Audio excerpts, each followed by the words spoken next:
नमस्कार, आप देख रहे हैं फ्रंटलाइन 24। मैं हूं आपके साथ साहिबा सिंह। खबर मधुबनी से। मधुबनी जिले में इस वर्ष अल्प वर्षा की स्थिति को देखते हुए किसानों को पटवन हेतु आवश्यक जल की उपलब्धता सुनिश्चित करने के उद्देश्य से WKCD परियोजना अंतर्गत उग्रनाथ शाखा नहर के माध्यम से सिंचाई कार्य से किसानों को राहत मिल रही है।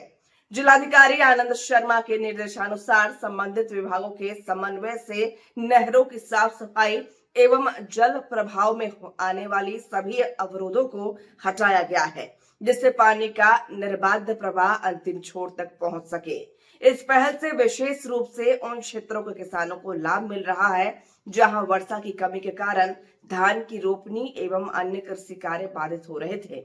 जिलाधिकारी ने बताया कि जिला प्रशासन की प्राथमिकता किसानों को समय पर पटवन सुविधा उपलब्ध कराना है ताकि उनकी रोपनी कार्य प्रभावित न हो।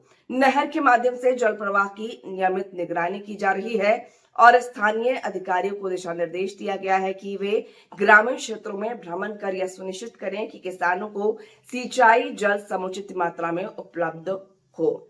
इस क्रम में उग्रनाथ शाखा नहर के उपशाखाओं में भी जल आपूर्ति शुरू की जा रही है ताकि अधिकतम क्षेत्र को सिंचाई के दायरे में लाया जा सके। अभी तक जिले में 63% रोपनी कार्य पूर्ण हो चुका है।